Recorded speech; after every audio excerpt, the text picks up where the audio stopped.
Welcome back to Aquarius Truly, starring me, Lisa Serrano. This is episode 11, repeating numbers 11.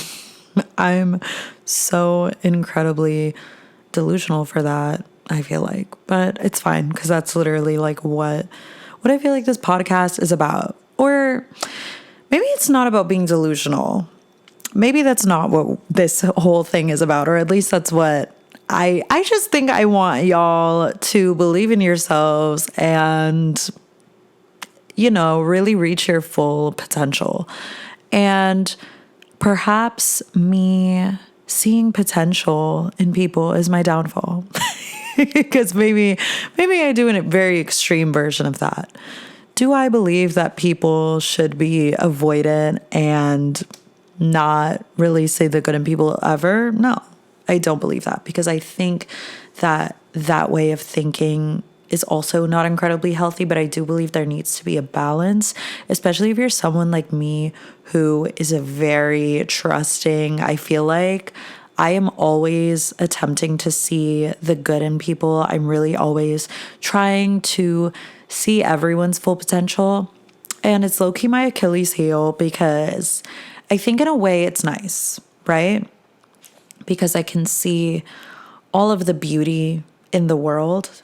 But the thing to remember about potential is that a lot of the times that you're seeing potential in other people, that is really your own potential, and you are just projecting that onto another individual, which is not necessarily a bad thing, but it does open the door for you to be a little bit naive, where I definitely am guilty of being naive in certain aspects because of me seeing the good in people. So I would say people really need a balance. I love that for this episode, we really have just gotten right into it.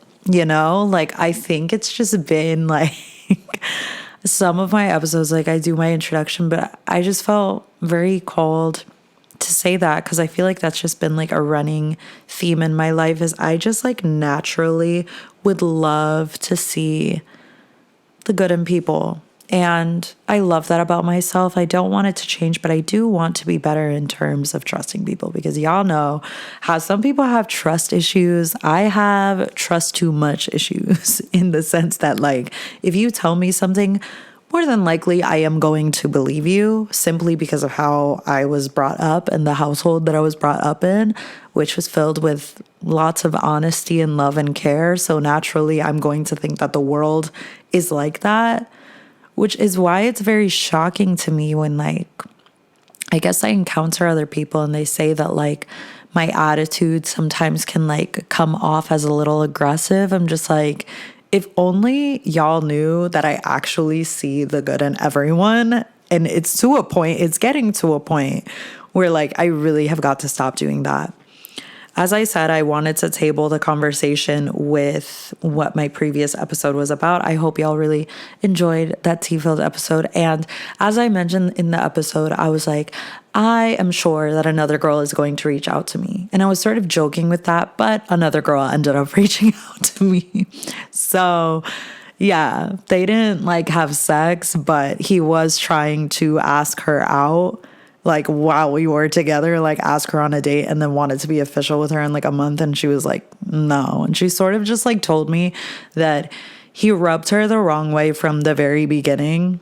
And just that was that. And yeah. And so much more has unfolded with this individual that I don't even want to give more attention to this person. Frankly, my tongue is just getting really tired of talking about the subject. When I moved to LA, I wanted to be in movies. I did not want to be the movie, which is what I think has been happening. I feel like my life is just a movie, and I don't really like to subscribe to this belief that oh, my life is a joke and blah, blah, blah, blah, and it's laughable. I mean, sure, to cope, I do have to laugh at some of these things, but I don't want to go out here saying that my life is a joke, because it's really not. I think it's what I've experienced is crazy, but the amount of growth that I have received through going through everything that I've gone through the last 2 months, it really is just priceless. And I'm so proud of myself. I could really get like emotional thinking about, life 2 months ago. Because this breakup, I think, happened. Let me look at the calendar. Tomorrow, it will have officially been 2 months. And the growth and the moves that I have made for myself and the things that I have been doing, I just feel really proud of myself. And I didn't need this individual to complete any of these things. And I do really feel proud of myself. Obviously, the things that happened to me, super insane. I mean, I was basically dating Ted Bundy when you think about it. But let this be a reminder that, like, no matter how attached you are to a certain outcome happening, trust that no matter what change comes your way, no matter what is thrown at you, you will be able to adapt and you will be able to fully accommodate it. I don't know if accommodate is the right word, but like you'll truly be able to, I guess, adapt to this new way of life and to this new trajectory, which maybe might have been your original trajectory. And maybe you were thrown a little bit off course when you started attaching yourself to a life that you thought you were meant to have.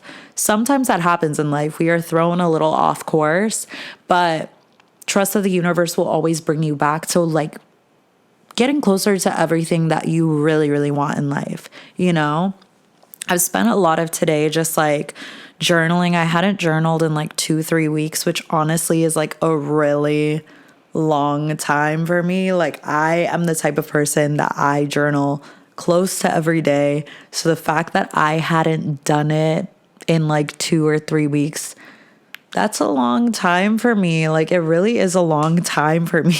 The way I don't know if y'all heard that, but I just smacked the hell out of my shorts.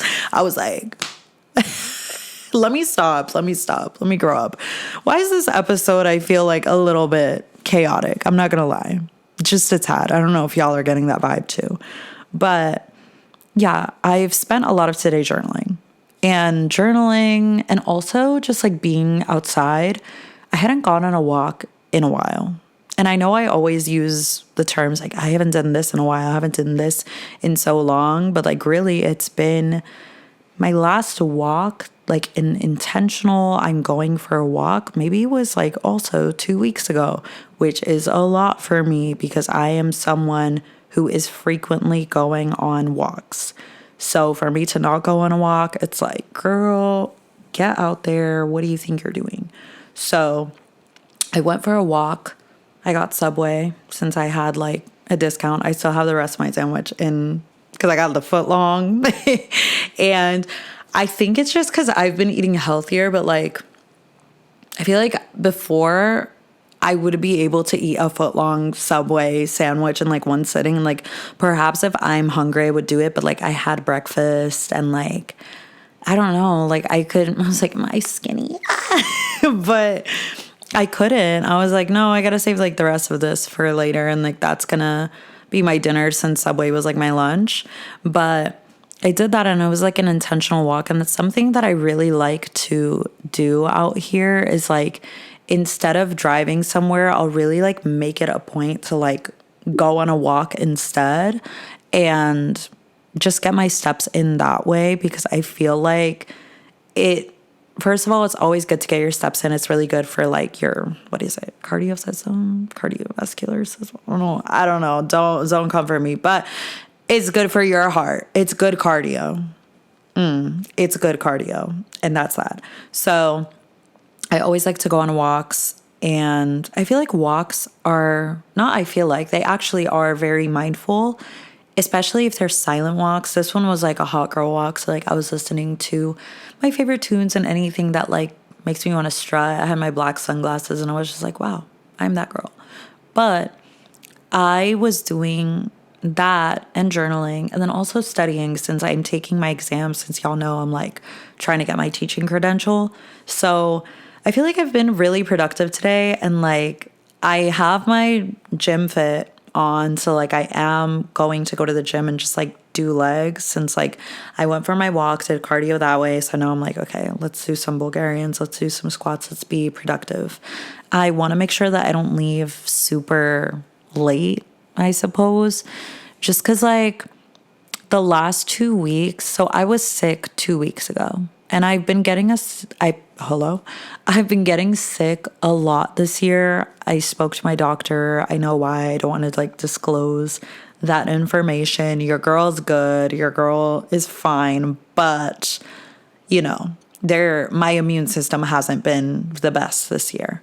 And I'm going to start taking vitamin D starting tomorrow, and just like I try to take like emergency once a week just cuz I'm a teacher, so like naturally, y'all know, kids are coughing and hacking everywhere. So I naturally am going to be more prone to illness than like the natural person.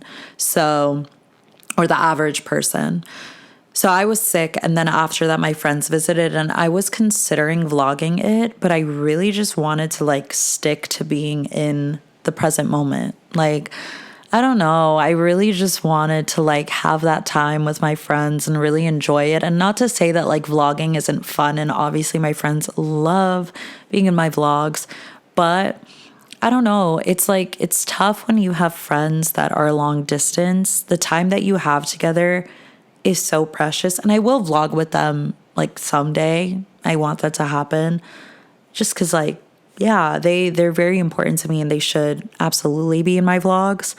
But I really wanted to nourish my time and just like feel super present. And I got that literally by being with them.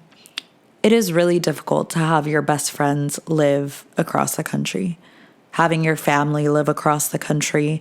And I've made my friends out here. But if I'm talking about my best friends, like my homegirls, they're all in Jersey. My family's in Jersey. Everybody's in Jersey. And then my other friends that I've known like for a couple of years now are in New York. Pretty much everyone is across the country.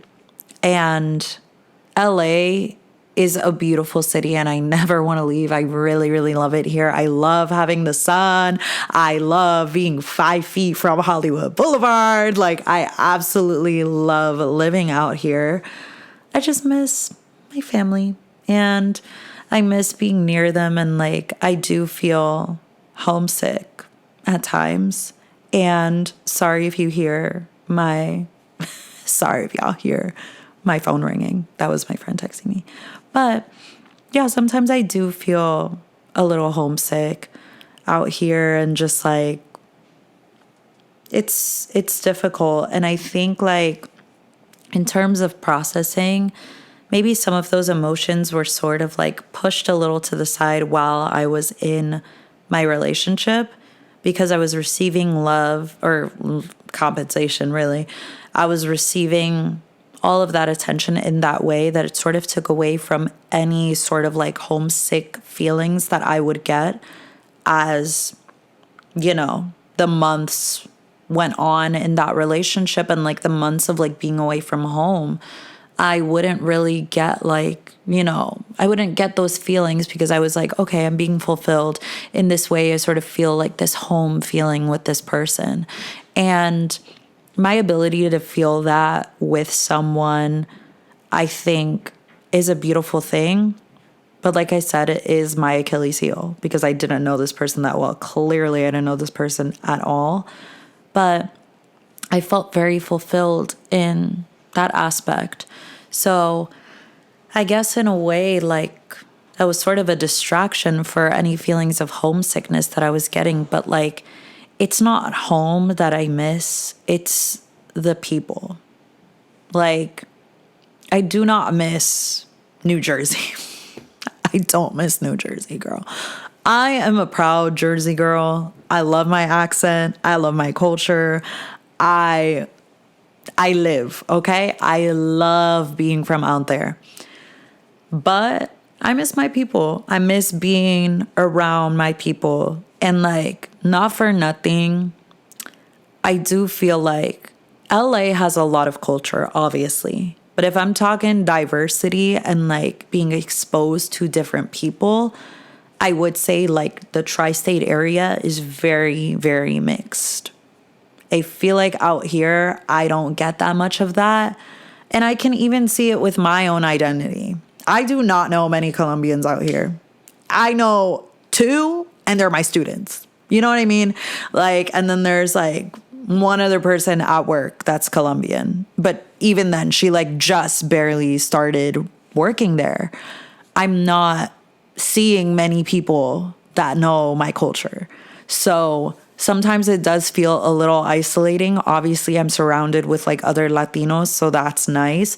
But they are all, you know, not all of them, but like I would say like the majority are like Mexican or Salvadorian.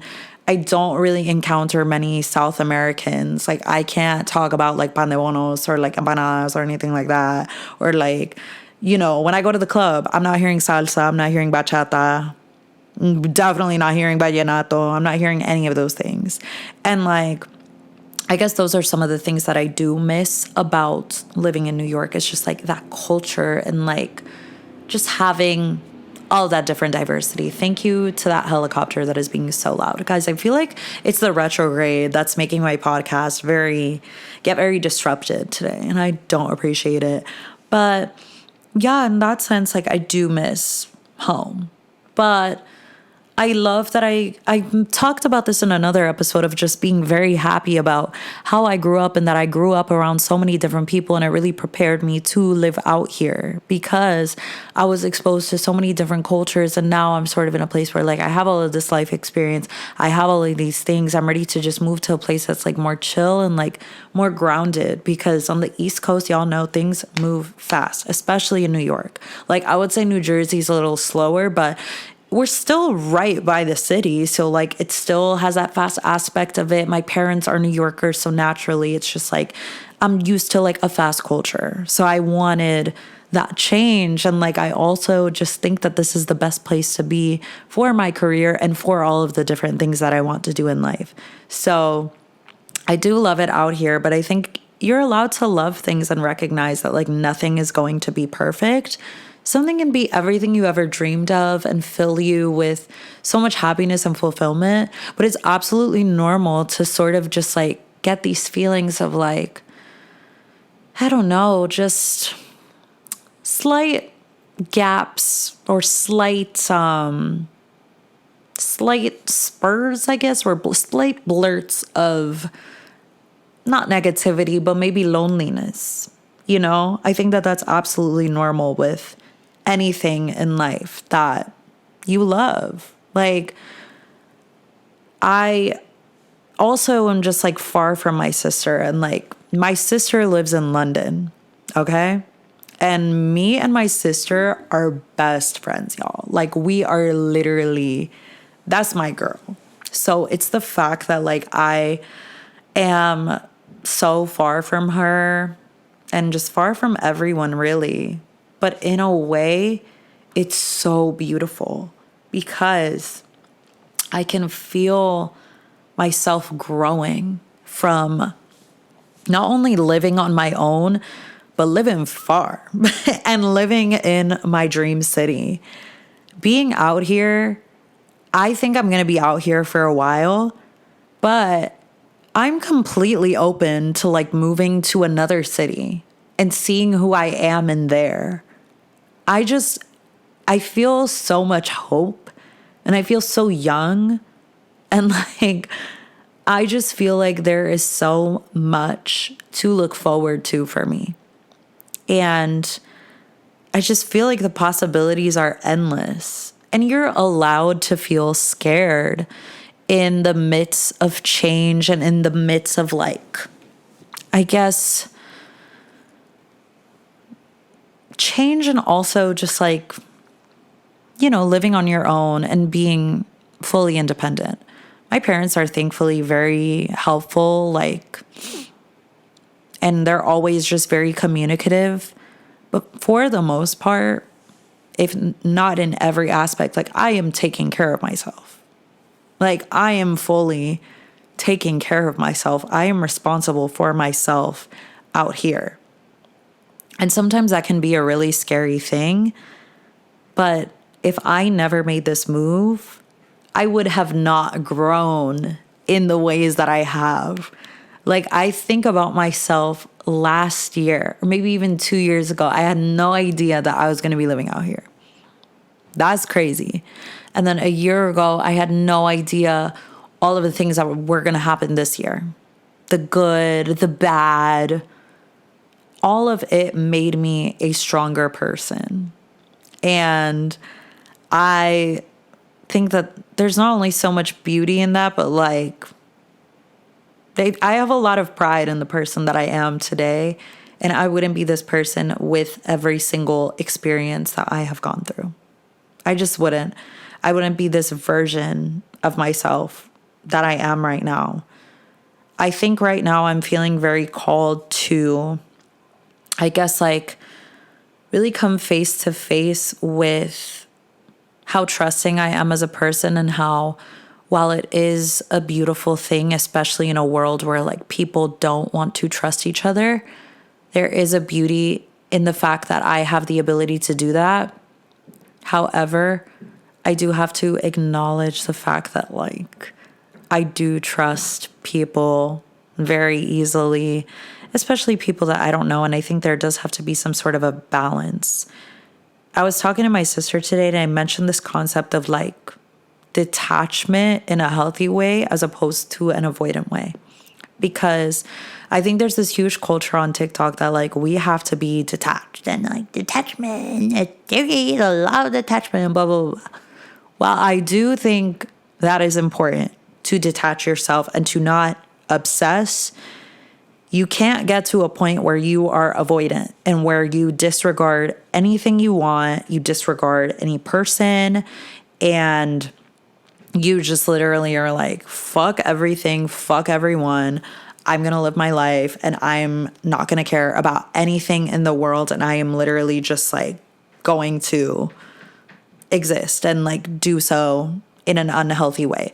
Like there does have to be some sort of balance where like you do have to, I do think it's important to detach, but don't detach yourself to the point where like you are being avoidant. That is where things can get unhealthy and enter an unhealthy territory. But me, because I'm on such an extreme end of like, I guess, not anxiety. I wouldn't say I have anxious attachment. I think my ex often tried to make me think like I had anxious attachment, when in reality, it was my intuition and gut telling me that this man was not for me. But I do think that I am like completely far away from avoidance to the point where I'm very trusting. And like, if you tell me something, like I said, more than likely I will believe you because I am a very honest person. In terms of lying, I'm the type of person where like, I cannot lie. I'm an actor, but I can't lie. Like, if you ask me to lie, I will not sleep at night. I cannot lie. I can't lie. Like, I'm literally like, if I did so, it's different if it's like another person's business. But if it's my business and I know I did something wrong, I have to get it off my chest. Like, I'm like, no, I literally have to, like, I can't keep anything in. Like, it's just like too much. Anything that I've done, like, I would say even with coming out to my parents, like, I literally was like, I have to let this off my chest. I'm like holding on to like this deep secret. Like, it's like, I have full transparency with my parents because I am just the type of person, maybe it's the OCD, but it's just like, I literally will drive myself into anxiety thinking about something that I am holding on to.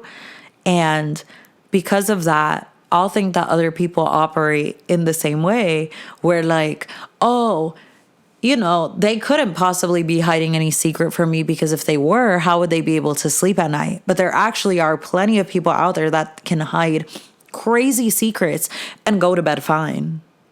Like, which is a foreign concept to me and it's so absurd. Like, I'm like, how the hell? Like, I feel guilty about telling one white lie. Like, I literally cannot imagine like lying about big stuff. But I have to remember there are people out there that do that. And like me, I guess like having better judgment and improving my judgment is going to really be like one of my mental goals for 2026, since we're almost entering 2026. I really want to focus on just like confronting this karmic cycle of trusting people too easily and seeing the potential too early on. I really have to stop doing that, guys. Like, it's like getting to a point where like I am seeing the potential that is, like I said, any potential you see in another person, you are seeing in yourself. You're just projecting that. Like, that is not their potential. It is your potential, and you're just projecting that onto another person. Like, I'm telling you this because I literally do the same thing. I will see someone's potential when in reality, it's not their potential. It's my potential. I'm just projecting that onto the person. So that really is going to be like one of my goals, is just like tackling that, because it's not healthy. Trust that people show you who they are. Like, and they tell you who they are. Like, obviously I feel like it's a little contradictory, because it's like on one end, it's like, you know, you gotta listen and believe people when they tell you who they are. But then on one end, it's like, you gotta remember that people might not be everything that they seem. I think time is really, really underrated in terms of like getting to know people. I think in this society, we often rush a lot of things, and we're like, especially like with dating or like building a friendship with someone, it's like you have to be official after 3 weeks, or like you have to do this and the 3-month rule and stuff like that. I think it literally takes a lot of time to really establish someone's character and who someone is, not only in the actions that they do, but the people that they are surrounded by. Like, I feel like I too often jump without seeing the whole picture.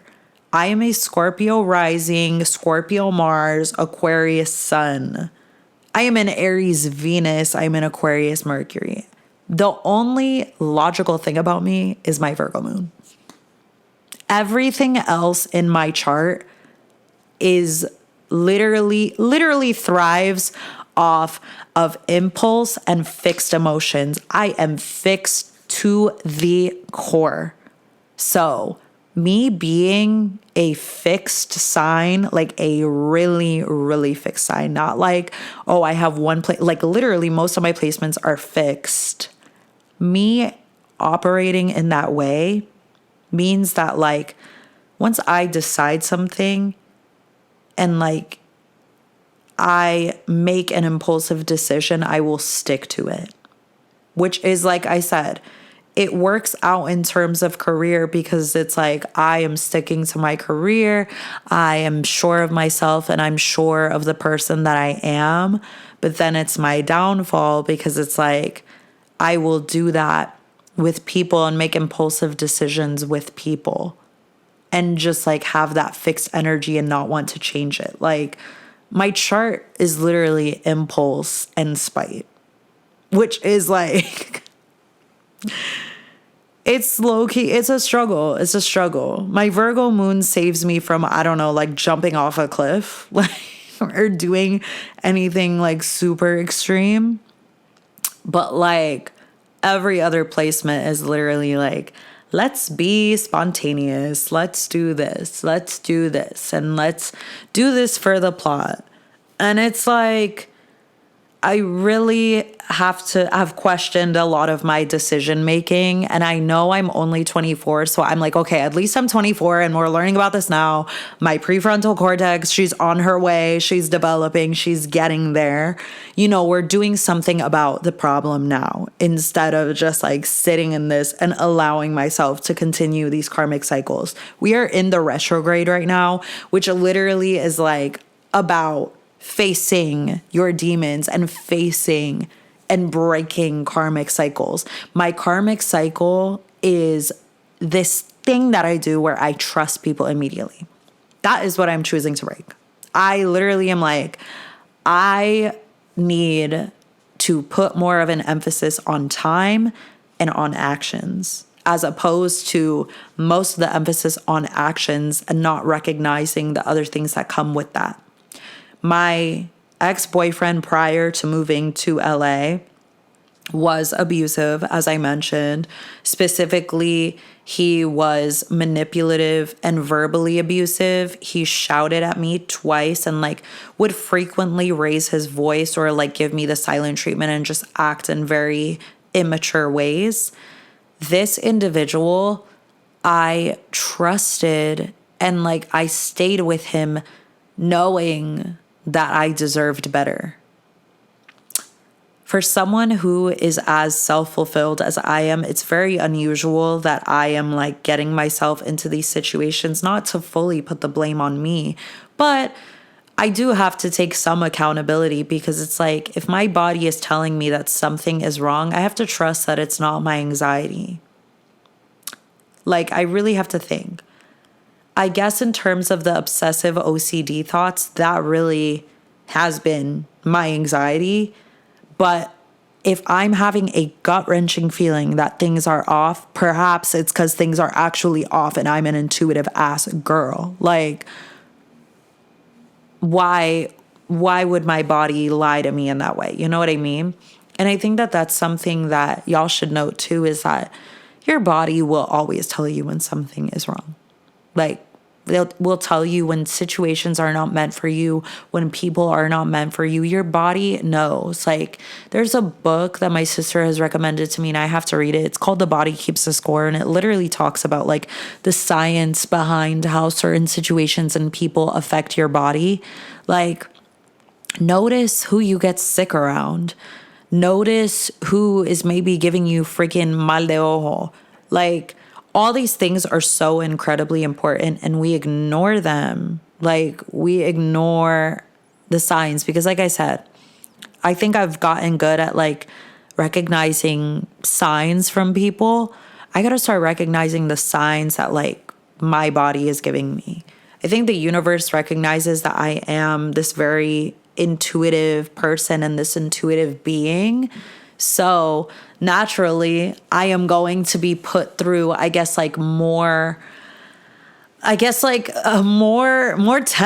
by the universe, because the universe is going to be like, oh, you're intuitive, all right. Okay, let's switch it up and let's make you go a little crazy. Let's put you through something insane. The universe will do that to literally test your intuition. And a little too often I have failed said tests, and I really am trying to get better at that. And the first step is really listening to my intuition and listening to my body. So that is what I'm going to be working on. Comment down below any goals that you have for 2026, anything that you think has been weighing on you, I suppose. And I really hope y'all like this episode. I know it was a little chaotic, but you can follow me on Instagram and TikTok. Both are at Lisette Serrano. And I really hope y'all have a beautiful rest of your day. And I had a blast. So, bye.